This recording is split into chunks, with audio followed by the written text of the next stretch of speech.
Oke, Assalamualaikum warahmatullahi wabarakatuh.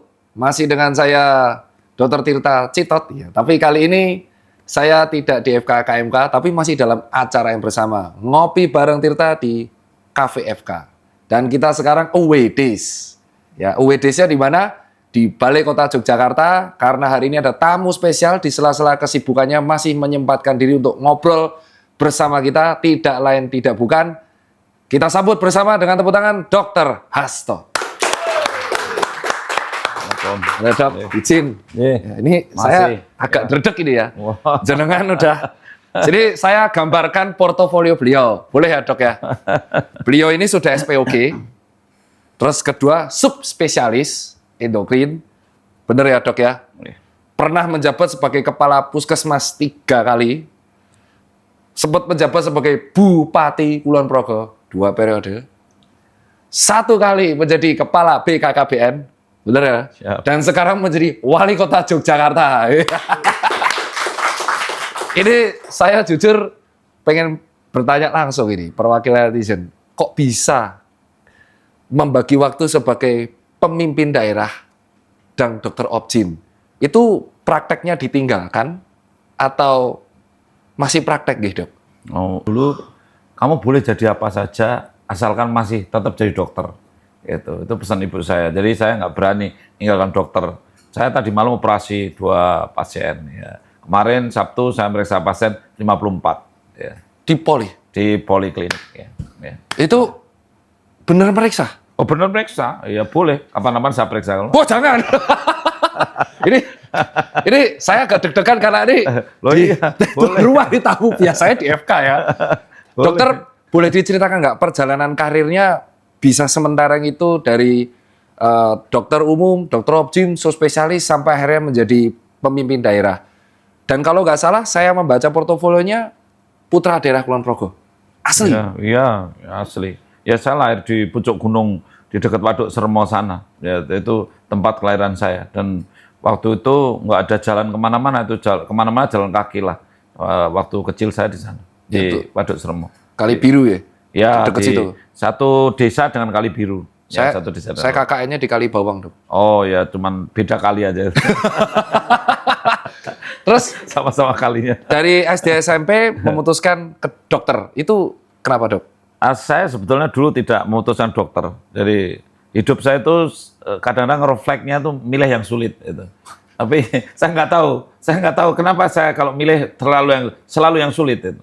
Saya waktu kecil itu saya masih kelas 1 SD, ibu bapak saya pindah kerja di tempat yang lebih enak itu. Oke. Yang jauh ya. Saya disuruh apakah mau ikut orang tua atau tinggal di tengah hutan itu. Saya tetap tinggal di tengah hutan karena pekerjaan saya mengembala kambing. Jadi saya itu refleksnya saya milih yang sulit ini, yang mengembala kambing susah gitu ya. Sementara ibu saya sama bapak saya pergi ke lebih kota lah gitu. Tapi saya nggak tahu kalau ditanya kenapa waktu itu refleksnya tuh milih jadi pengembala kambing daripada ikut orang tua yang lebih enak itu. Jawaban saya cuman saya lebih asik mengembala kambing daripada saya ikut orang tua yang enak. Tapi dalam hati saya punya aktualisasi bahwa kambing saya banyak gitu itu ada kebanggaan itu. SD? SD ya. Rangon Pedus dari kelas 1 SD sampai kelas 3 SMA itu. Jadi kalau pekerjaan saya terlama itu mengembala kambing sebetulnya. Kalau jadi bupati kan 7 tahun itu. Terus dari SMA tuh kan dari Kulon Progo nggih? Ya, Kulon Progo. Masuk SMP juga Kulon Progo, jalan kaki 4 kilo, PP 8 kilo. Itu sekolahnya masih saya lewatin karena dulu saya pernah koas di RSUD Wates. Ya itu saya jalan kaki terus di situ. Setelah itu saya punya cerita gini. Saya kan anak nomor 8 dari 8 bersaudara, saya anak terakhir. Ya, dan kakak saya tidak ada yang kuliah. Ya, jadi cita-cita saya tuh, saya tuh pengen kuliah gitu. Terus dulu IPB itu menerima mahasiswa tanpa tes dengan syarat rapotnya bagus. Oh, PMDK. PMDK lah.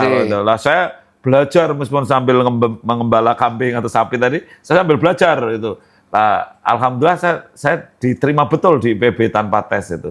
Sampai saya juga kalau dulu begitu semester 5 berakhir di SMA. Setelah itu kita masuk IPB, dari teman-teman belum lulus saya udah kuliah di IPB gitu. Dulu gitu kan. Nah, saya meskipun cita-citanya di IPB, tapi waktu itu kan digodain teman-teman loh. Ini kalau kamu tuh pinter bener mau gitu kan. Ngeselin banget. Kan nggak tes kan. Nggak tes. Kalau dites mungkin kamu nggak diterima gitu. Nah saya bilang, ya udahlah aku tak tes aja di fakultas yang nggak sulit itu. Waktu itu fakultas sulitnya kedokteran. Dan saya pilih kedokteran UGM gitu. Nah ternyata diterima saya itu di kedokteran UGM gitu. Zaman itu namanya SPMP gitu. Bukan, namanya perintis namanya. Oh, okay. Perintis 1, perintis 2, perintis 3 itu. Perintis 1 itu UGM gitu. Kalau IPB perintis 2 gitu.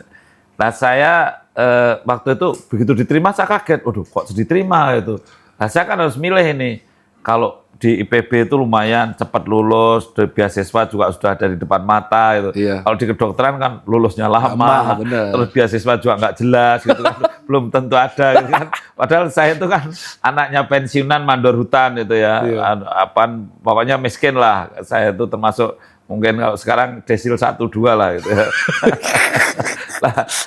Tapi refleks saya juga gitu. Udahlah saya milih yang sulit aja di kedokteran itu. Padahal itu jelas itu sulit sekali. Secara ekonomi sulit, secara lain-lainnya juga sulit. Tapi saya tidak tahu, refleks saya juga udahlah milih kedokteran. Akhirnya saya masuk kedokteran. Dan betul juga, saya hanya bertahan sampai semester 3 untuk bisa kos. Gitu. Tapi selebihnya, semester 4 ke atas itu saya udah nggak mampu. Bayar kos nggak mampu, bayar SPP masih mampu. Akhirnya saya ikut saudara saya yang jualan semen, jualan pasir, jualan besi itu di Jalan Magelang. Nah saya ikut di sana nggak bayar, saya tidurnya sama supir ngangkut-ngangkut itu, hemat sama kos. kuli ya, sama kuli-kuli itu. Jadi saya hemat kos, hemat makan gitu. Jadi kalau sore saya kadang bantu itu ya semen, pasir gitu. Malamnya tidurnya sama supir yang ngangkut-ngangkut itu. Jadi saya gratis. Makan bareng sama kuli-kuli itu. Itu ibaratnya menjalani rotasi klinik sebelum koas ya. Nah, pas koas pripun bagi waktu nih? Masih bisa. Jadi saya ya kan saya koas kan juga tidak nganu sekali ya. Tetap kan saya tidak bekerja di tempat itu. Saya hanya nunut tidur intinya. Jadi kalau saya pas koas, saya pas ini ya saya tidak ikut aktivitas di situ, tapi kan tetap tidur di situ. Ya, jadi menghemat lah gitu. Jadi itu bagian hidup yang sulit. Jadi kalau tadi ditanya gimana itu ya refleks saya itu milihnya yang sulit itu. Tapi ada optimisme. Waktu lulus dokter kan ya mau daerah yang terpencil atau sangat terpencil atau daerah yang biasa. Jawabannya sangat terpencil jawaban saya. Nah itu yang saya pengen tanya dua. Setelah lulus kan normal ya di zaman sekarang. Saya pun pada waktu internship saya dapat di Turi. Teman saya ada yang dapat di Papua. Enak itu, Turi itu enak. Ada yang dapat di Luwuk, ada yang dapat di Banggai. Saya ketika baca portone Pak Hasto itu kaget. Langsung Kutai. Iya, Kutai pedalaman. Dan waktu itu sarana belum bagus ya. Jadi kita 2 hari 2 malam dari ibu kota kabupaten ke puskesmas saya. 2 hari 2 malam. Dari ibu kota kabupaten ke puskesmas saya. Naik ke perahu kecil itu, itu perahu kecil. Getek? Ya perahu ketinting namanya. Ya kalau getek kan tidak ada mesinnya. Kalau ini ada mesinnya. Ada mesinnya tapi dulu ya 7 PK gitu. Jadi lama. Dan belum pernah ada dokter yang kerasan di puskesmas yang saya tempati itu. Ya. Belum pernah? Belum pernah. Jadi dokter pertama? Saya dokter pertama. Dan dokter mengajukan ke sana itu karena sadar atau disuruh? Karena nggak sadar. karena nggak tahu. Tapi kan cita-cita saya udah tinggi. Saya akan jadi dokter di daerah terpencil. Saya ingin jadi dokter di daerah terpencil. Waktu itu cita-citanya kalau di daerah terpencil kan paling 2 tahun atau sudah bisa sekolah gitu. Betul. Tapi ternyata saya juga nggak bisa sekolah kan di sana akhirnya 5 tahun saya. Betul. Kenapa 5 tahun? Karena nggak punya uang, gitu kan, nggak berani sekolah kan, itu. Karena daerah terpencil kan nggak bisa praktek, gitu. Nah, saya waktu itu kepala dinas tanya sama saya, loh, Mas Hasto itu mau ngecek dulu puskesmasnya, nanti kalau cocok baru saya kasih SK atau langsung mau ke sana. Saya jawab langsung saja. Nggak, berarti nggak tahu. Berarti pikir pasti begitu. Loh kamu berani saya bilang itu. Jadi langsung di SK-kan itu. Wah ternyata berat sekali. Tapi berat-berat 3 kali loh.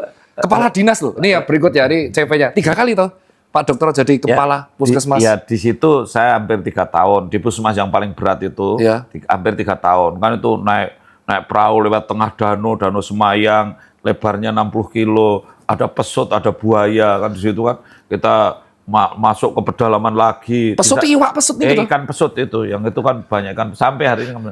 Terus masuk ke dalam lagi, setelah sampai di dalam kan nggak ada listrik, nggak ada air bersih, nggak ada ya sarana komunikasi pun nggak ada, sehingga saya tuh ya kalau tidur pakai lampu teplok itu, kemudian kalau bangun pagi hidungnya hitam tuh, karena kan kena langsnya itu.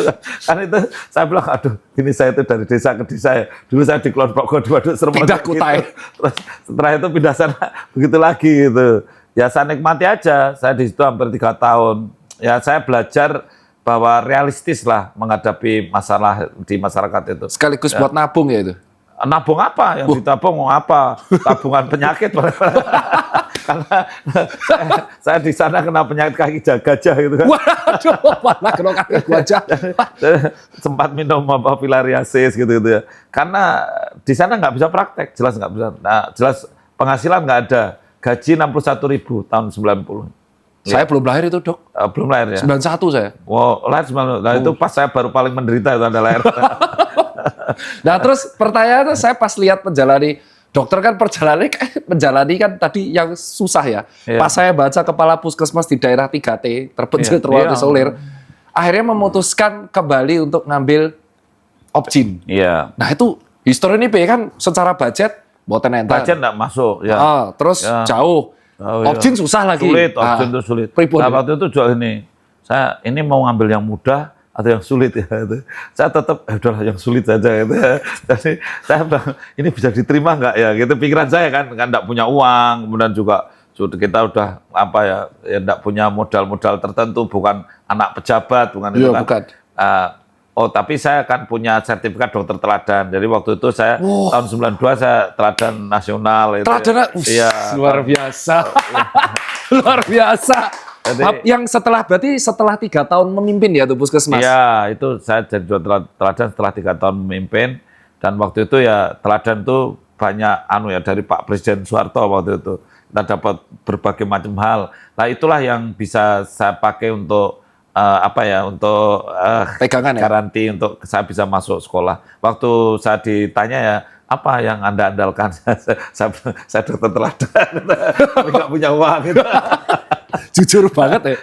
Dan waktu itu istri saya kan juga ambil spesialis anak ya, sehingga akhirnya saya ditanya, punya uang berapa? Waktu itu saya jawab, saya tabungan ya dengan jual ini jual itu ya punya 20 juta itu. 20 juta untuk sekolah berdua gitu kan. Profesor saya yang ngetes saya gitu, loh, kamu kok berani-beraninya 20 juta kok untuk sekolah berdua. Ya saya bilang, ya karena enggak ada lain ya cuma itu. Ya kita modalnya berani aja lah. Akhirnya saya juga diterima gitu ya. Alhamdulillah lah saya diterima. Tapi ya prihatinnya luar biasa. Jadi waktu sekolah itu menurut saya keprihatinan yang paling besar ya sekolah spesialis, dan sekolah paling berat bagi saya adalah sekolah spesialis. Mengakui ya? Ya, mengakui ya tuh.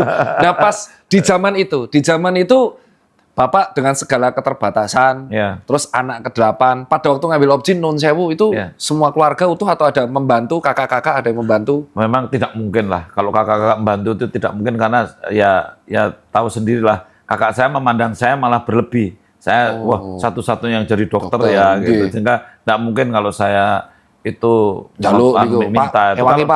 Kalau waktu S1 saya masih sering minta bantuan kakak saya. Tapi ketika spesialis ini saya malu itu kalau kita bantu. Kadang-kadang kita itu ya gaya juga, kadang-kadang kalau lebaran itu ya pura-pura lah kita ngasih uang sama orang tua. Karena dokter dokter kan dipandangnya kan di desa, di Kulon Progo sana kan, wah anaknya jadi dokter, sak kecamatan sing dari dokter ora ono gitu kan. Padahal residen kan, baru bokek-bokeknya kan. Ini jujur lagi, lucu banget. Pulang itu, jual Bu, ini uang itu paling 150.000 misalnya kan pingin gagah apa ini anaknya jadi dokter, meskipun orang tua kan nggak tahu residen itu apa, itu kan menderita atau tidak kan nggak tahu kan. Tapi ya istimewanya itu orang tua saya itu kan, kalau saya ninggali duit ibu saya itu 150, ternyata diem-diem anak saya itu disangoni roh atau saya Bu. Jadi malah tombok tuh ibu. Tombok, iya benar. Dan berikutnya setelah jadi Opjin itu kan 5 tahun, Nggih. Ya, sekolah objin 5 tahun. Jadi perjuangan saya itu cukup panjang ya. Sekolah dokter umum kan 6,5 tahun. 6,5 tahun. Dulu KKN-nya lama toh. Iya, iya. Jadi dokter puskesmas 5 tahun. 5 itu tahun. kan praktis nggak 11. mencari uang lah ya. Betul. Setelah itu sekolah lagi 5 tahun kan. Iya. Berarti kan sudah 16,5 tahun itu. 16,5 tahun. Nah, setelah lulus objin lagi-lagi kan kita ditawari jadi staf, jadi dosen di bagian objin UGM. Teman-teman saya itu satu angkatan 3 orang, 4 orang. Mereka pada, Hasto kamu tuh baru miskin-miskinnya kok mau-maunya jadi dosen. Kamu tuh, kan saya kemana-mana naik motor gitu. Nganu aja, kamu nanti suami istri dokter anak, nanti kontrak sama Iya, bener. rumah sakit di mana, sebulan 100 juta dapat itu kan. Waktu itu tahun 2000 itu. Saya bilang, aduh aku, saya bilang, ibu saya, bapak saya lebih senang kalau saya tetap di Jogja. Ya udahlah saya tak jadi dosen saja itu. Istri saya kebetulan juga sudah lebih dulu jadi dosen itu. Oh, berdua dosen? Iya, berdua dosen. Jadi berdua sama-sama 1 sen tadi ya. Jadi, nah, akhirnya ya sudah kita dua-dua dosen itu ya, kita jalani normatif. Ya artinya apa? Kesekian kalinya saya kalau diiming-imingi milih yang enak sama yang pahit, saya tetap milih yang pahit. Dan ini berkali-lipat. Setelah itu nih Pak, setelah saya baca lagi, Bapak kan jadi SPOG dulu, habis itu praktek. Normalnya nih yang saya tahu, kalau seumuran saya, tuh ambisi, nyari praktek nabung loh Pak. Ya, nah Bapak malah memilih diberikan amanah lagi, itu saya lupa, antara subspesialis dulu atau jadi kepala bagian dari Departemen Objin ya pas itu? Saya belum pernah jadi kepala bagian, tapi kepala instalasi bayi tabung. Nah itu, kepala instalasi bayi tabung, itu jadi, mana duluan? Subspesialis dulu, karena untuk menjadi kepala instalasi bayi tabung, waktu itu kan harus konsultan. Ya. Sekolah maning? Ya, setelah itu sekolah lagi 3,5 tahun, karena saya sekolah subspesialis bayi tabung itu kan juga agak berat ya, ujiannya itu waktu itu kan masih langka itu, sehingga ujiannya itu nggak mudah lah. Saya 2 kali nggak lulus saya ujian itu ya. Jadi akhirnya ujian masuk apa ujian kompetensi itu? Ujian itu kompetensi itu. Karena waktu itu kan dosen-dosennya juga praktis belum ada toh. Jadi kita kalau belajar embrio itu ke Prof Bongso di Singapura gitu. Itu terus kalau ujian susah gitu. Kalau ujian hormon itu waktu itu bukan ujian tapi ya belajar laparoskopi hormon itu. Waktu itu kita sempat ke Austria, misalnya ke Austria itu ada Prof Huber, misalnya itu tentang hormon, misalnya gitu itu ya kita belajar. Jadi waktu itu karena ahli bayi tabung dan endokrin reproduksi belum banyak, itu baru sekitar 36 waktu itu seluruh Indonesia. Ya kita masih diwajibkan ke mana-mana gitu untuk syarat supaya kita akhirnya bisa ujian. Jika saya butuh waktu 3,5 tahun. Jadi total sekolah di kedokteran itu 19,5 tahun. Dan Bu, dari praktek objin ke subspesialis itu berapa tahun Pak?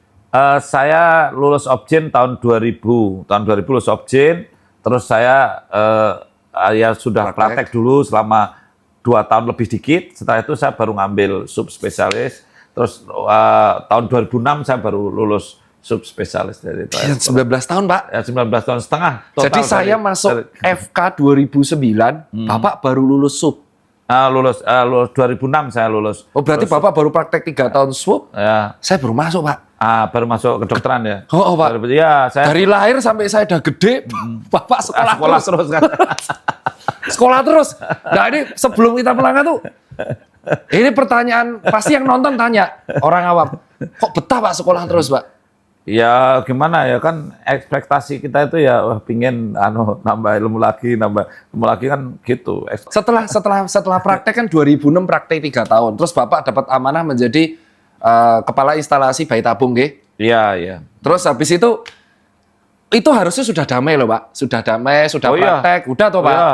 Jadi itu hidup yang mungkin di dalam segmen kehidupan saya yang agak nikmat itu ya dalam arti secara finansial, secara ini aman. Nikmat itu ya ketika saya jadi kepala instalasi kesehatan reproduksi bayi tabung, kemudian saya praktek, saya sebagai dosen, waktu itu saya sebagai KPS, Ketua Program Studi Pendidikan Dokter Spesialis, Objin, waktu itu jabatan saya KPS plus kepala instalasi. Itu hidupnya normal itu ya, normal itu dari secara apa saja ya, praktek, normal. Praktek, ngajar klinisi, ngajar residen. Ya, itu berapa tahun tuh? Ya, 2006 sampai 2006 sampai ya 4 tahun lah. 4 tahun. Nah, setelah 4 tahun tiba-tiba berpolitik. Nah, ini masuk ke fase berikutnya. Kan namanya ini yang saya bingung di sini. Kalau dokter itu kan kebagi dua sekarang. Klinisi sama non klinisi, Pak Dokter. Kalau klinisi kayak jenengan praktek, non klinisi kayak saya. Pak Hasto tuh dua-duanya. Setelah 4 tahun, normal dokter ya seneng, have fun, passion, merawat pasien, ngurusi pasien, ibu-ibu. Nah, kok bisa di tahun keempat tadi bupati, Pak, nyalon pripun, Pak? Nggak ada basic politik loh tuh. Nggak ada basic. Saya kan tiap hari cuma mempertemukan sperma telur itu. Nah, itu kan, pripun. Di klinik bayi tabung kan pekerjaannya itu aja. Bener. Jadi nggak ada cita-cita juga enggak. Kemudian pengetahuan juga ya paling ya waktu jadi dokter puskesmas ada kita di masyarakat itu. Waktu mahasiswa saya sempat jadi ketua satu senat itu sama mahasiswa waktu itu meskipun sambil jadi orang miskin di toko besi tadi, tapi saya tetap jadi ketua senat. Jadi modal politik, nah kok tiba-tiba nyalon? Nah, sambet apa? Sebetulnya gini ya, kesambet apa itu? Iya. Karena saya itu tidak pernah ada kepikiran sana, maka saya jelas tidak punya roadmap untuk yang by design ya. Tetapi pada tahun 2011 awal, itu kan di Kulon Progo itu kan tumpah darah saya lah itu. Itu kan terjadi horeg lah, pokoknya ada pilkada gitu kan. Nah, rupanya partai-partai politik yang besar, itu ada 2 partai besar politik yang ada di Kulon Progo itu, mencari calon itu agak kerepotan. Sementara 2 partai besar itu kalau koalisi, maka kuat dan tidak begitu ribet itu. Tapi kalau tidak berkoalisi, rupanya konfliknya itu menjadi agak serius gitu ya. Nah, ceritanya kan pasien-pasien saya itu ada tokoh-tokoh politik ya. Ya, saya tidak perlu menyebut siapa tokoh politik, tapi ada tokoh politik A yang anak-anaknya lahir sama saya. Ada tokoh politik B yang anaknya, keluarganya juga menjadi pasien saya gitu kan. Nah, tokoh politik A dan B ini menjadi kubu yang berbeda. Gitu. Tapi prakteknya ke dokter yang sama. Nah, sehingga ketika yang tokoh politik A itu nyebut, wah ini kalau Kulon Progo ini ada sebetulnya ada Dokter Hasto yang dia itu di Jogja ini, dan ini dokter saya itu. Nah ternyata si tokoh partai yang B ini juga, oh ya itu juga dokter saya gitu. Sehingga akhirnya saya itu menjadi muara untuk bertemu partai itu gitu ya. Istilahnya bisa diiyakan oleh partai itu. Nah, akhirnya saya didatangi di tengah praktek itu jam 1 malam, saya jam 12 malam waktu itu. Praktek jam 12 malam? Saya kalau praktek kan sampai jam 12, jam 1 itu ya. Jadi kan, nah ya. Enggak. Work life balance apa itu? Lanjut Pak Hasto. Nah, saya juga kaget, waduh seperti disambar petir nih saya. Terus akhirnya waktu itu ya saya tolak itu, saya tidak mungkin itu. Tetapi terus menerus didatangi dengan berbagai masalah yang ada di lapangan itu, sehingga saya ingat akhirnya saya 4 bulan sebelum pilihan itu ya, hampir 4 bulan sebelum coblosan itu saya baru bisa memutuskan dengan pertimbangan bahwa Kulon Progo itu tanah tumpah darah saya. Saya juga membayangkan sejak saya lahir sampai saya jadi dokter spesialis itu juga kemajuannya belum banyak. Sampai rumah ibu saya, sampai saya jadi dokter spesial itu belum ada listrik gitu. Wah? Sehingga ya rumah ibu saya yang di Waduk Sermo itu belum kena listrik. Jadi waktu tiang listrik dipasang pertama kali di rumah ibu saya pada saat saya setelah dilantik Bupati Kulon Progo. Jadi ya pertimbangan-pertimbangan bahwa aduh kok daerah saya itu kok ketinggalan ya gitu. Pertimbangan-pertimbangan itu yang akhirnya saya memutuskan ya sudahlah, karena banyak orang yang dorong, saya bismillah. Saya ini meskipun waktunya udah paling mepet itu karena calonnya ada 4, ada 3, kemudian tambah saya jadi 4, terus calon yang 3 ini sudah 2 tahun, 3 tahun kampanye ya. Dan ada 1 wakil bupati yang incumbent sehingga udah 5 tahun in charge di situ, sehingga saya datang 4 bulan terakhir, itu 4 bulan terakhir. Jadi ya saya kalau terpilih ya bismillah, kalau enggak alhamdulillah. Jalan susah lagi. Nah, ini kan jalan susah lagi lah. Jadi hidup yang paling enak ya pada waktu itu sekitar 4 tahun, ya rezeki ya ada, terus kita juga sudah pekerjaan juga jelas gitu ya. Iya. Jadi ternyata refleksnya, oh ngambil jalan yang nggak yang sulit lagi nih. Kalau ini sesuai dengan semboyannya. Kalau ada yang mudah, kalau ada yang sulit, kenapa yang mudah? Nah setelah itu alhamdulillah terpilih. Ya, alhamdulillah terpilih. Ya. Nah program yang menarik pas Bapak kepilih itu saya sempat jadi koas. Itu kalau nggak salah bisa dikonfirm ada 2. Pertama minimarket. Ya. Yang kedua itu soal subsidi untuk pasien yang kurang mampu. Ya, jadi begitu saya terpilih, quick win saya dalam 100 hari kerja, semua pasien yang tidak ber-BPJS semua tetap gratis. Itu asal punya KTP atau KK. Itu saya ingat, berarti nggak salah ya. Soalnya pas jenengan ada program itu saya koas. Anda mungkin koas itu. Di RSUD Wates. Ya, itu kita create. Pokoknya semua sudah saya perhitungkan itu. Saya menghitung kejadian sakit itu berapa, butuh uang berapa, sudah saya hitung. Kira-kira cukup dan mampu dan longgar itu. Maka itu kita kerjakan itu. Kemudian program yang lain-lain, saya memang menegakkan program berdikari dalam bidang ekonomi. Betul. Jadi bagaimana bela dan beli Kulon Progo waktu itu gitu. Saya jargonkan kalau mau membela Kulon Progo, beli produknya Kulon Progo itu. Sehingga mohon maaf kita bikin peraturan daerah tentang perlindungan produk lokal. Benar. Ya, itu kita bikin. Kemudian juga Alfamart, Indomart itu memang kita larang. Harus berubah menjadi Tomira, toko milik rakyat. Betul ya itu ya? Ya betul. Sampai sekarang di Kulon Progo kan tidak Alfamart, Indomart, tapi Tomira. Di bandara juga bisa dicek Tomira. Betul. Itu. Karena toko milik rakyat itu representasi dari koperasi. Jadi Alfamart, Indomaret itu bisa berdiri di Kulon Progo asalkan menggandeng koperasi. Sehingga keuntungannya itu bisa di-share kepada koperasi. Itu saya kira hal yang penting, karena hari ini kita serius bahwa banyak waralaba berjejaring itu, mohon maaf, itu mengakumulasi uang rakyat yang sekian banyak dari pelosok-pelosok kepada, mohon maaf, kepada segelintir orang. Iya betul, pemegang direksinya. Dan itu adalah ya pola-pola seperti itulah yang pola-pola yang akhirnya kita ini ya piramidanya begini, dalam arti orang sedikit menguasai uang sebanyak-banyaknya, hampir 80% kekayaan kita dikuasai oleh mungkin hanya 10% orang. Gitu.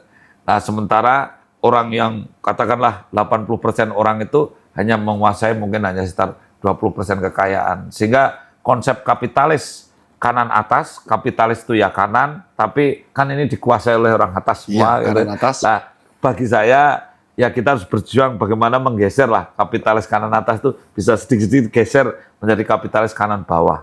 Sehingga kalau bisa modal itu banyak dikuasai oleh rakyat, kemudian kita sejahtera bersama. Bukan mengakumulasi uang banyak orang kepada segelintir orang, tapi kalau bisa mendeliver banyak modal itu kepada banyak orang. Nah, jadi sebetulnya konsepnya sederhana ya seperti itu. Itu nggak sederhana ya Pak. Nah ini pertanyaan akan mungkin ditanya banyak orang.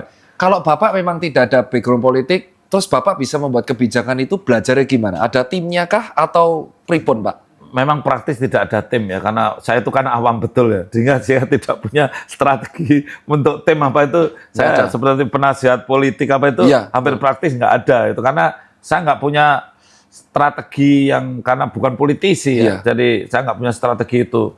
Cuman saya itu menghayati penderitaan rakyat ya, mungkin gitu ya. Jadi yang saya hayati adalah kemiskinan. Jadi saya sering bilang, ayo kita menghayati kemiskinan, ayo kita menghayati penderitaan rakyat itu. Ketika kita menghayati itu pasti ada ide. Oh ya ini kasihan ya, ini kan uangnya kesedot terus ke sana gitu. Nah idenya ya, ayo bagaimana mengembalikan ini. Ayo ini kasihan ya, ini kan teorinya sederhana. Kalau kita mau sejahtera di wilayah itu ya uangnya jangan banyak keluar. Kan gitu kan, teorinya sederhana. Betul. Sehingga mencegah capital flight gitu. Loh, itu tahu dari mana itu? Loh, ya itu kan, ya kan kita juga ketika itu, kita kan kalau jadi bupati otomatis juga sering ikut rapat tim pengendalian inflasi daerah gitu kan. Ya, jadi kan kita belajar tentang inflasi gitu, betul, kan. Ya, itu kan otomatis karena bupati sebagai ketua tim pengendali inflasi daerah gitu kan. Bupati sebagai pemegang saham Bank BUMD daerah, mewakili rakyat. Kan mau tidak mau belajar seperti NPL, non personal loan. Nah, ya belajar lah. Pernah cek IQ nggak sih, Dok? Itu fast learner ya? Nggak, saya jujur ya. Karena apa yang dilakuin dokter Hasto tuh berarti ciri khas fast learner, belajar dikit cepet. Nah, sekarang tanya nih, ada nggak sebagai seorang dokter objin yang akhirnya menjadi pemimpin daerah itu mempengaruhi rencana ketika membuat program? Ada, sangat ada. Jadi gini, dokter itu, filosofi saya sebagai dokter itu harus memuaskan semua pasien, tapi tidak bisa menyembuhkan semua pasien.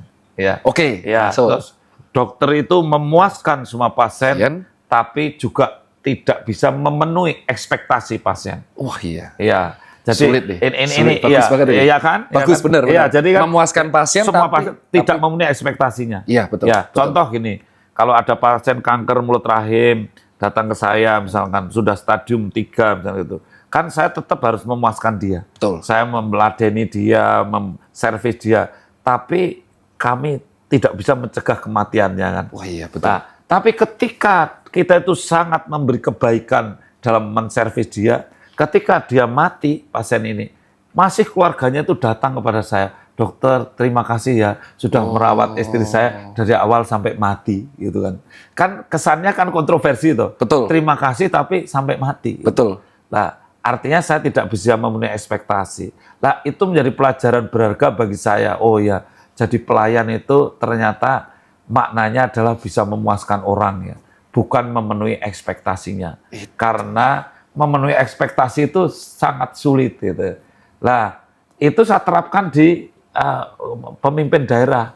Kalau misalkan ekspektasi warga itu banyak sekali dan tinggi, maka saya pasti tidak bisa memenuhi. Tapi saya harus memuaskan dia.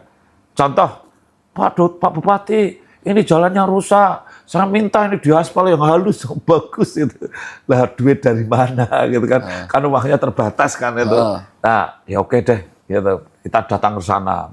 Ayo Pak, kita belum punya anggaran, kita gotong royong dulu yuk, kita uruk bareng gitu. Ya mungkin ada anggaran tapi sedikit. Saya datang ke sana, ikut gotong royong, ikut ngangkut-ngangkut tanah, ikut ini.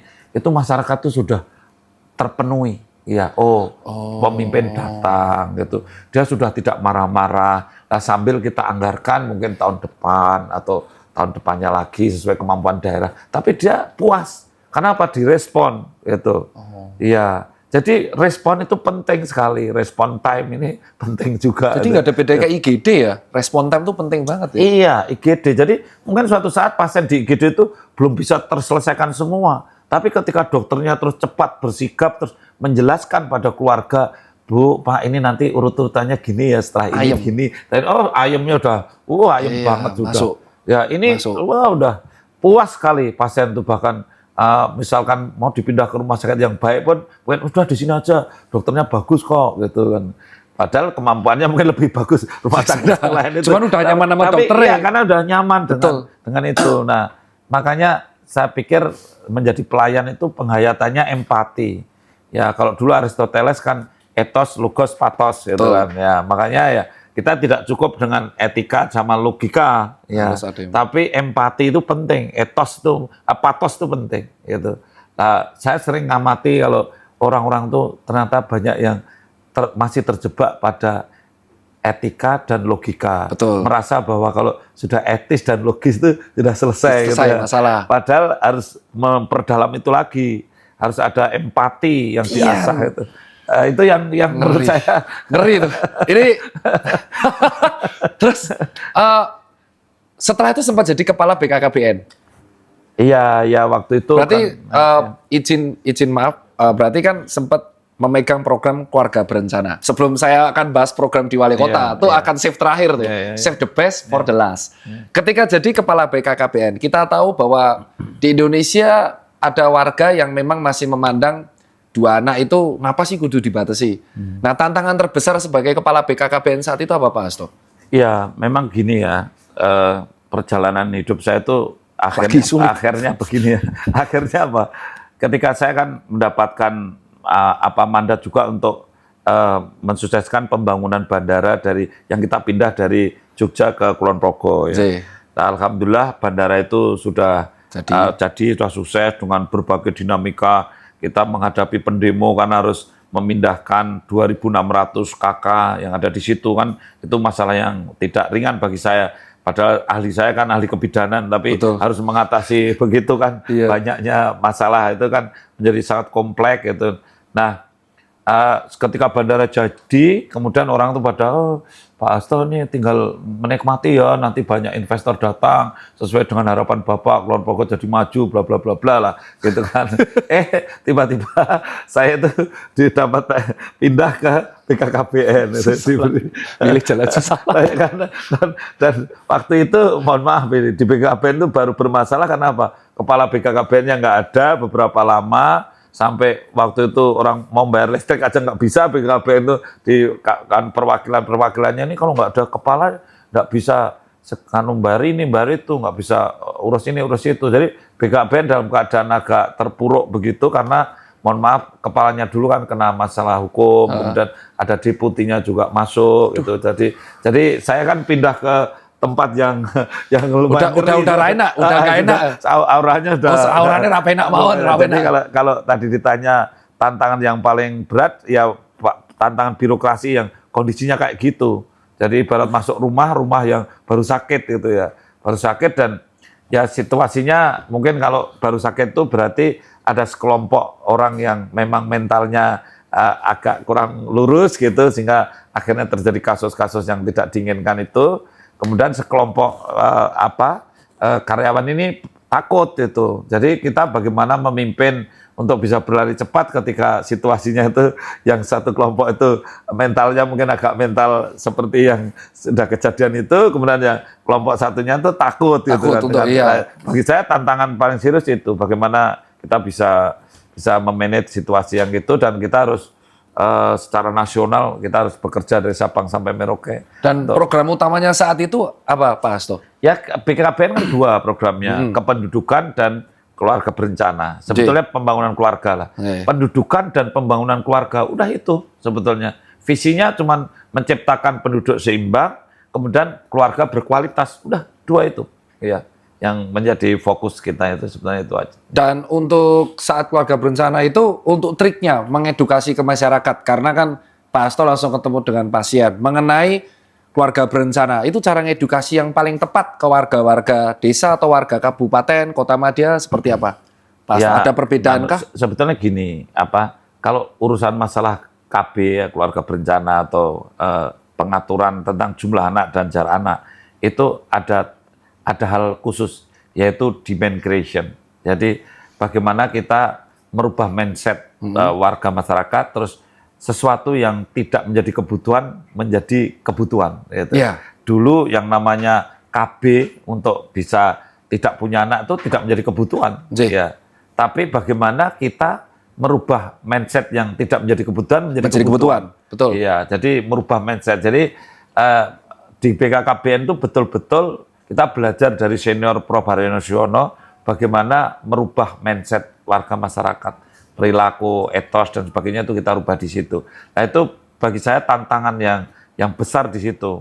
Nah sambil saya ngajari penyuluh-penyuluh tadi dengan etos logos patos tuh. Kalau nawari itu ya harus punya empati. Ada juga yang asal tuh, misal, Bu, ayo KB Bu, ini Ibu umurnya berapa? Wong kita itu belum anamnesis, belum tahu dia itu siapa, mesti ditawari KB. Wong jebulane ra ndek bojo kok dul. Itu contoh, kita kan kadang-kadang cuma ramah sama logika, itu akhirnya nggak mendalami lawan bicara kita, kan dia ternyata punya latar belakang yang berbeda. Lah, kayak gitu kita ajarkan terus bagaimana kita memberikan pendekatan, dan saya memang waktu itu dipercaya untuk bagaimana kalau mengelola stunting. Sehingga kami di BKKBN itu menjadi panglimanya stunting itu. Nah, bagi saya sangat menantang. Jadi stunting ini sebelumnya tidak dikenal sama sekali, itu istilahnya ya orang mengenalnya masih sedikit itu. Maka bagi kami BKKBN ini harus bisa memblow up stunting itu. Makanya saya dengan cepat membuat perpres selama 6 bulan. Karena perpres stunting sudah sejak tahun 2012 sampai 2022 itu sampai 2020 ya, itu belum jadi ya. Jadi akhirnya kita percepat dalam waktu 6 bulan perpresnya jadi, Setelah itu kita bentuk pengurus stunting dari pusat sampai ke daerah, dan kami bentuk tim pendamping keluarga itu 600.000 yang semakin di masing-masing desa ada, sampai hari ini ada untuk mendampingi stunting. Kita gandeng Panglima TNI, kemudian semua Pak Kaso, Kasat, Kasal itu semua kita bergerak bareng gitu, kita declare gitu, dan akhirnya semua angkatan itu bergerak, dan akhirnya stunting itu lumayan gitu. Lumayan ini, lumayan berubah ya. Ada peningkatan ya? Ya, ada berkurang. Paling nggak orang tahu tentang stunting itu penting. Ya. Stunting itu penting. Ya, kita bisa menurunkan dari 28 menjadi 28,7 menjadi 21,5. Dalam waktu 4 tahun itu? Ya, nggak sampai. Kita kerja stunting itu hanya 2021 sampai 2024, baru 3 tahun. Ya. Dan sekarang akhirnya kembali ke Yogyakarta. Itu sebenarnya kalau udah selesai kepala BKKP kan Pak Hasto udah selesai itu loh Pak. Ya. Kalau nggak salah kan Bapak kelahiran 64, berarti ini usianya sudah 60 toh. Ya, 60. Ulang tahun berarti kan tahun ini 61. Sebenarnya udah damai itu Pak, udah damai. Praktek di Rumah Sakit Sadewa. Iya. Jadi kok ini kelas ya. Akhirnya balik kampung, bangun lagi. Jadi gini, kan saya tahu diri. Ya, ini tidak lepas dari suasana politik ya. Namanya jabatan di BKPN, jabatan setingkat kementerian kan jabatan politik ya, jabatan politik, sehingga saya tahu diri, saya udah di BKPN kan 5 tahun 3 bulan, sehingga saya juga udah pamit dengan petinggi-petinggi politik bahwa saya nanti akan pulang Jogja, mungkin kalau saya masih bisa membantu ngajar di Bayi Tabung di FIF, itu saya juga akan mengajar. Kemudian sambil saya praktek itu pingin saya gitu. Pingin saya gitu kan, tenaga pengajarnya di SP2 kan juga terbatas toh. Di SP2 Endocrine Reproduction sedikit. Ya. Siapa tahu saya masih bisa menambah ilmu di situ. Kemudian saya praktek dan saya ya sudah pikiran saya begitu. Tapi tiba-tiba 2 hari sebelum pendaftaran wali kota itu tutup, itu ditelepon dari Jakarta supaya saya itu jangan istirahat dulu. Tadi kalau dikasih SK suruh jadi kepala BKPN sih ya tinggal dilantik gitu, terus duduk. Gitu. Beres. Nah kalau ini disuruh jadi maju wali kota kan bersama dengan disuruh perang kan itu. Iya. Dan waktunya perang lagi. Zona sulit lagi. Sulit sekali. Sulit sekali. karena waktunya kan tinggal 2 hari waktu itu tinggal tutup itu. Sementara syarat yang harus dikumpulkan banyak. Mulai dari macam-macam lah syarat untuk jadi daftar wali kota banyak banget ya. Tapi ya tadi ya saya berserah pada Tuhan lah. Kalau ini memang jalan yang diberikan oleh Allah pada saya, ya nanti mungkin meskipun 2 hari ini syaratnya bisa selesai. Tapi ternyata betul selesai juga 2 hari. Itu kayaknya terbiasa kegiatan kita zaman residen dan dokter umum deh Pak. Soalnya kan kita biasa diberikan tugas besok selesai ya.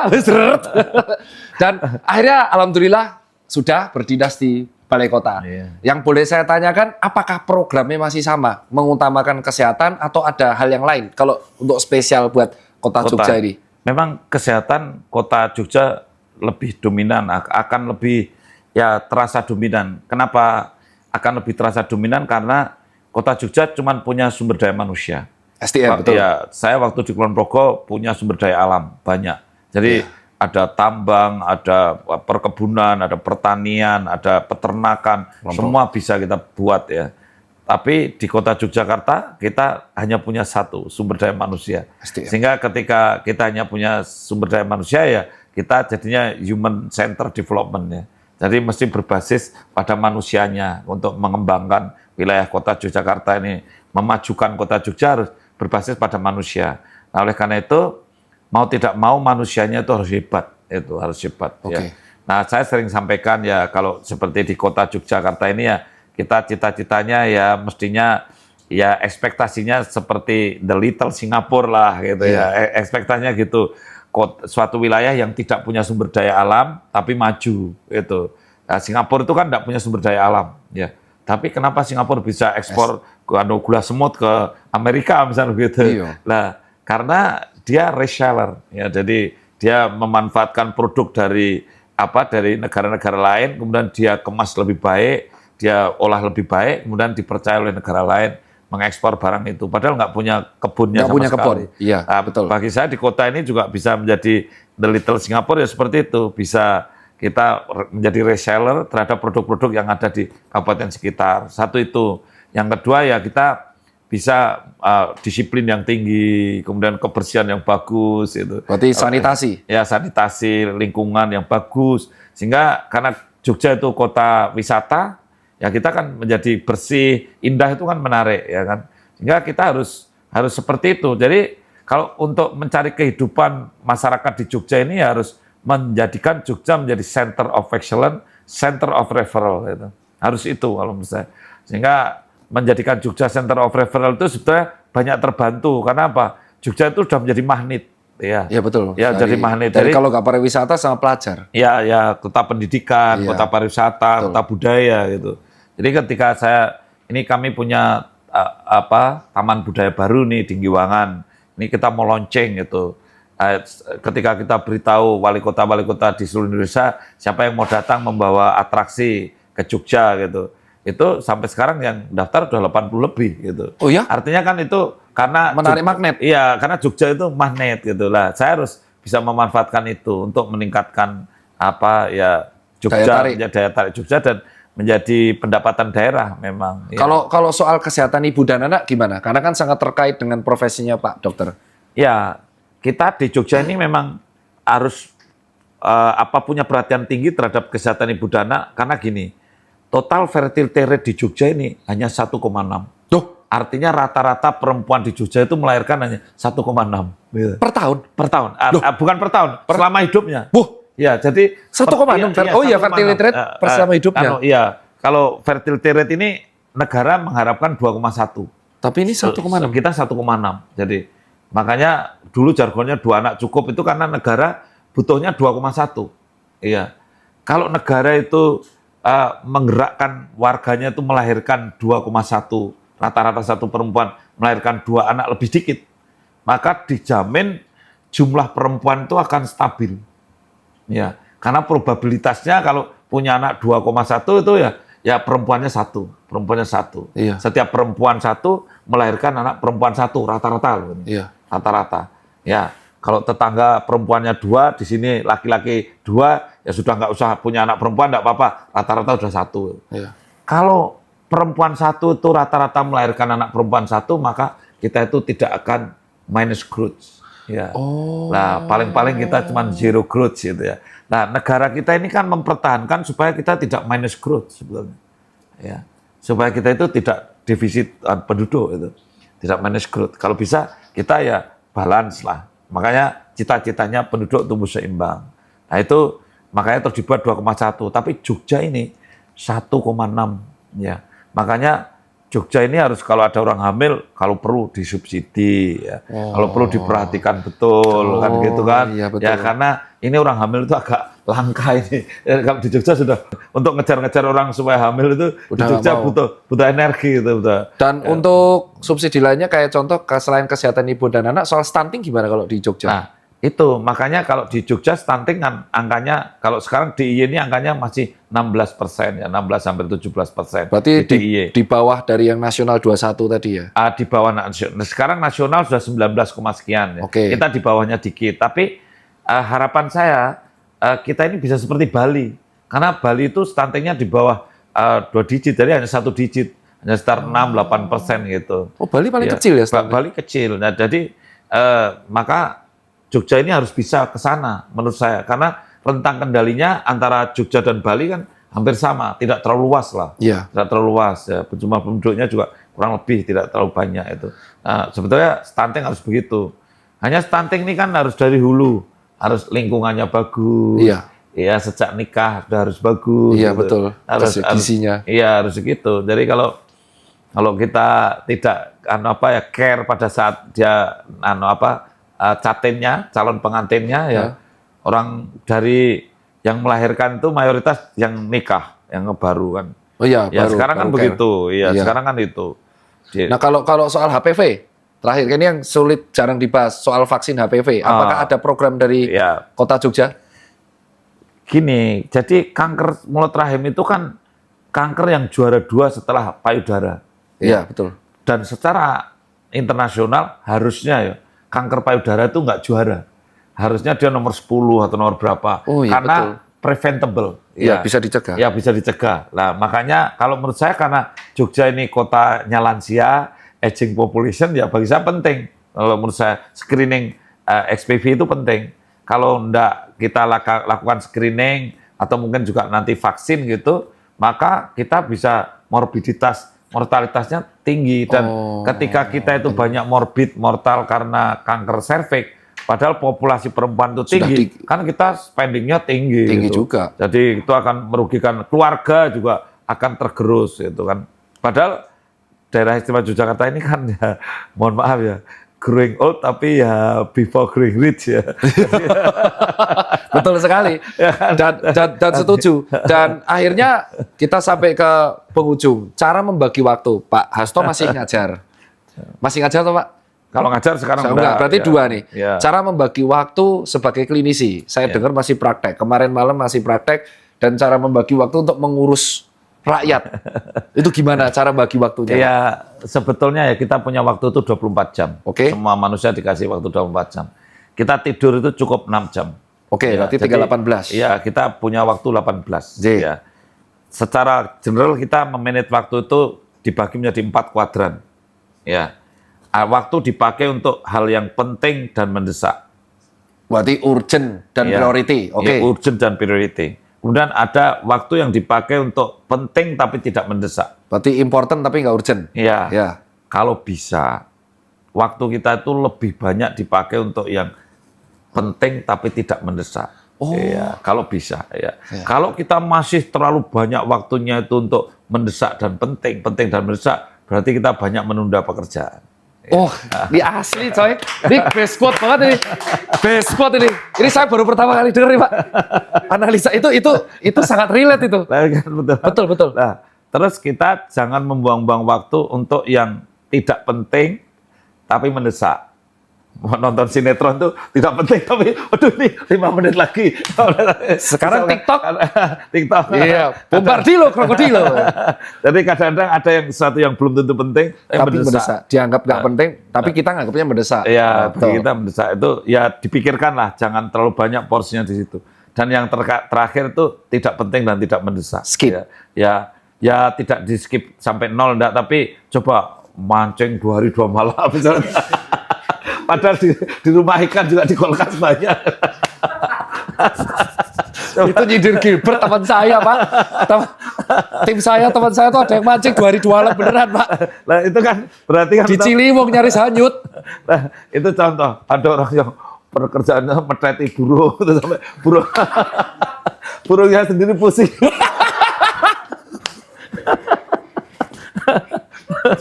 Lucu banget. Tapi itu kan sebetulnya itu kan menggunakan waktu yang hal yang tidak penting dan tidak mendesak. Tapi pernah nggak ada warga sebelum kita penutup ini pertanyaan saya nyelenting, pernah nggak ada warga protes? Wah, Bapak kok masih praktek toh? Berarti sama rakyat nggak prioritas tuh. Cara menjawabnya gimana? Menerangkan. Loh, saya kan praktek itu karena saya tuh ingin justru masih ngurus rakyat dengan cara profesi saya. Makanya cuma satu saja yang saya lakukan tuh sejak tahun 2011 sampai hari ini saya praktek itu free. Jadi tidak Free? bayar. Free. Iya. Free? Iya. Gratis? Gratis. Ya, gratis. Jadi kalau dia kalau resep ya silakan resep beli sendiri. Tapi kalau tidak ada resep, saya USG, saya apapun, enggak usah bayar. Gitu. Iya. Jadi kan demi pelayanan juga kan. Kok buat susah sih, Pak? Iya. Itu kan menarik ya ini ya, nyentrik ya. Terus kapan? Ini saya yakin pertanyaan terakhir. Saya yakin nih, saya punya firasat. Kayaknya Bapak selesai dari wali kota pun akan daftar profesor atau S3 atau PhD atau sudah atau on proses. Ya sebetulnya saya memang belajar itu penting ya bagi saya. Artinya sepanjang hayat lah, long life education. Maka bagi saya sebetulnya saya pingin PhD ya, untuk bidang endokrin reproduksi. Sebetulnya kan itu yang pengen sebetulnya. Artinya kemarin kalau saya nggak jadi wali kota mungkin saya sudah sekolah lagi. karena kan ya, saya kan belajar apa ya ngerjakan. Pak, saya tuh yang denger aja pusing loh Pak. Nggak, terus pesannya anaknya gimana? Anaknya juga ikutan sekolah, ikut-ikutan? Iya, anak saya yang pertama baru lulus Opjin baru setahun ya. Jadi biar dia sekarang nih ya butuh waktu 2 tahun dulu untuk kerja sebagai Opjin, nanti setelah itu baru sekolah sub, juga. Ya, sekolah sub ya. Kan bagi saya ya, ilmu itu anulah nomor 1 lah. Artinya derajat seseorang itu sebetulnya bukan karena pangkat, bukan karena kedudukan, tapi lebih karena ilmu sebetulnya. Kan banyak kan kalau apa ya? Kan sebetulnya dirimu adalah yang kau baca. Ya, kalimat itu sangat saya hayati bahwa kalau saya tidak pernah baca itu ngomongnya itu nggak jelas gitu kan. Tapi dirimu adalah yang kau baca. Iya kan? Betul, setuju. Iya, setuju kan? Jadi saya bisa edukasi karena baca. Iya, dan saya melihat dirimu itu tergantung apa yang kau baca sebetulnya. Makanya kalimat dirimu adalah yang kau baca. Sehingga kalau kita ketemu orang yang tidak pernah baca sama sekali, saya seperti hambar, seperti enggak. Ini saya tidak mengira ini keluar dari kata-kata seorang Pak Hasto sih. Mengerikan ya, dibalikan muka, wajah santai, tapi omongannya madep jedier. Dan terakhir ya, ini kan yang nonton rata-rata ada calon mahasiswa, ada warga. Pesan buat anak muda, Pak? Ya mungkin pesan saya tadi ya, yang memanage waktu itu penting. Manage ya, waktu. Itu seperti yang tadi saya terangkan. Kemudian yang kedua bahwa waktu itu seperti kertas. Sebetulnya waktu itu bisa dilipat-lipat. Jangan biarkan waktu itu hanya sebagaimana waktu berlalu sepanjang kertas itu. Kalau ini kertas, ini katakanlah Anda umur 1 tahun sampai umur 50 tahun itu, kalau dibiarkan itu hanya dapat apa ya, mendapatkan sesuatu sepanjang ini. Tapi umur dari 0 sampai katakanlah 50 tahun itu, kalau Anda lipat-lipat banyak sekali yang bisa didapat sebetulnya, yang bisa dilakukan. Ya, maka betul. Sebetulnya akhirnya ada orang yang baru 10 tahun berumur atau memanfaatkan waktu 10 tahun, tapi yang dia kerjakan banyak banget. Karena dia melipat-lipat waktu. Gitu. Dan sebenarnya waktu seperti kertas, bisa dilipat-lipat. Gitu. Sehingga suatu saat kan kita sambil di pesawat, sambil ngetik, pikir presentasi gitu.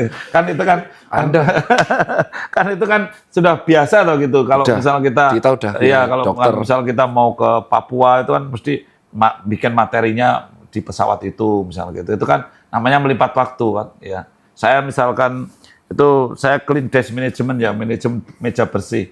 Sehingga saya tidak ada sisa berkas pun yang ada hari itu harus hari itu habis itu kan tidak menunda berarti procrastination ya. Ya, jadi kan itu juga hanya melipat waktu, kadang-kadang di mobil sambil jalan kemana masih bisa ngoreksi berkas, bisa baca berkas. Itu kan daripada bengong di mobil, kan itu kan namanya melipat waktu. Jadi pesan saya pada generasi muda itu ya lipatlah waktu Anda itu. Jadi harus dilipat-lipat waktunya. Nah, spesial buat PPDS Opjin. Apalagi kemarin kan viral tuh kasus kontroversial yang lumayan menghantam kepercayaan pasien ke dokter Opjin. Sekarang pesan Pak Dr. Hasto kepada teman-teman dokter Opjin yang muda atau yang mahasiswa residen. Ini penting nih Pak. Iya, ini agak sedikit. Kalau masalah klinis saya kira Anda sudah tahu semua tentang apa yang harus dilakukan untuk menjadi seorang klinisi ya. Kompeten itu tidak cukup, tapi proficient itu penting ya. Karena proficient itu mengulang-ulang sesuatu yang sudah menjadi kompetensi, akhirnya antara dirinya dan kompetensinya itu menjadi satu. Tidak lagi bisa menjelaskan tentang yang dia lakukan, itu ada target. Kalau Anda masih bisa menjelaskan cara operasi sesar dan runtun, berarti Anda itu masih kompeten, tapi belum profesion. Gitu. Tapi kalau sudah profesion ditanya, gimana dokter itu tadi cara operasi? Aduh, yang mana ya? Gitu. Mungkin sudah lupa itu. Karena apa? Saking sudah profesion. Ya sama lah, dokter Tirta kalau misalkan ngerem mendadak, nyetem, set itu. Langsung kucing yang mau ketabrak, nggak jadi ketabrak karena Anda set sini, set itu. Iya, betul. Karena sudah lihai, profisien. Terus ditanya, dokter itu tadi gimana dokter Tirta kok bisa kucingnya tidak mati? Sudah nggak tahu lagi lah, itu refleks aja gitu. Tapi coba orang yang baru belajar nyupir, bisa menjelaskan dia detail. Aku tadi ya ngerem dulu, setelah itu setengah kopling, setelah itu sambil gini, detail dia. Itu tanda bahwa dia itu belum profesion. Terus kalau supaya memperlakukan pasien, dokter tahu kan kasus yang kemarin sempat PPDS viral. Iya. Nah itu untuk supaya residen-residen ada pesan nggak untuk memperlakukan pasien? Ya, jadi gini ya, sebetulnya sumbernya tetap empati itu menjadi hal yang paling penting ya. Anda itu bayangkan Anda itu menjadi pasien itu. Pasien itu sering merasa tidak enak, apalagi dokter pasien-pasien kebidanan bisa dibayangkan. Anda itu meriksa perempuan dan yang Anda periksa adalah keperempuanannya. Dan itulah yang sangat privacy sebetulnya. Ya. Makanya kita itu bayangkan ya jadi pasien bahwa kita betul-betul jangan sampai kita katakanlah tidak membayangkan bahwa seperti apa perasaan pasien. Saya kira sumbernya itu aja kalau kita bisa memperlakukan pasien dengan baik dan empati yang tinggi. Oke, saya sebelumnya mengucapkan terima kasih loh Pak Hasto. Bukan hanya saya kayak dapat kuliah online sebetulnya. Dan waktu, yang benar kan, semua di sini dapat kayak kuliah langsung. Dan ini sangat berharga dan saya mengucapkan terima kasih atas nama FKKMK, UGM, 1 jam yang sangat berharga. Tapi ada satu ya, ini nanti di edit sendiri ya. Jadi dokter itu kan pada umumnya dia materialistis itu. Ya. Ini penting nih. Ini boleh ya? Buat video pendek. Ini lucu, seru. Gimana? Ini satu hal yang saya sering prihatin karena dokter itu banyak yang begitu lulus itu seolah-olah ya orientasi kesuksesannya itu kalau materialnya itu tercukupi gitu ya. Jadi gitu ketika ya mohon maaf ya kalau dokter option terus waduh untuk operasi sebanyak-banyaknya gitu. Kadang-kadang mohon maaf sebetulnya tidak indikasi, kadang-kadang kemudian di sesar juga gitu. Kalau ditanya kenapa di sesar? Kalau nggak di sesar nanti di sesar orang lain kan cilok. Itu kan menurut saya ya hal-hal yang saya ingatkan secara moral, attitude itu jangan sampailah. Dan ingat bahwa kaya itu sebetulnya ketika kita bisa hidup seperti sedia kala dalam waktu lama meskipun kita tidak bekerja.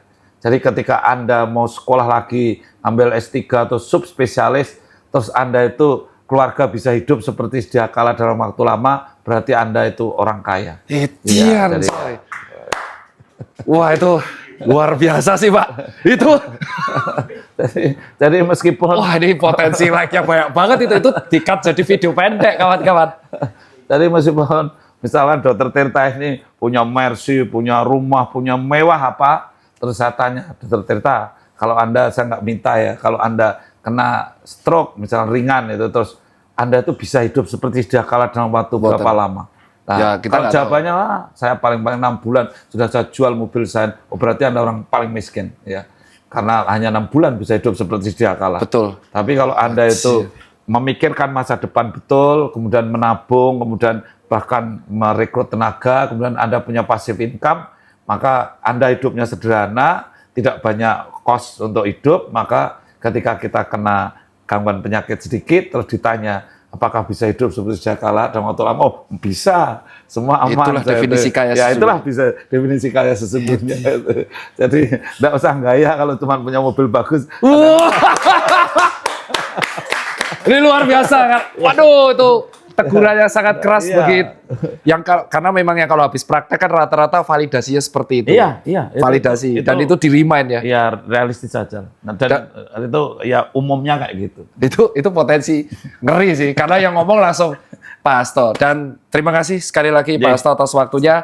Selamat bertugas kembali. Terima kasih waktunya. Saya Dr. Tirta dan beliau Dr. Hasto.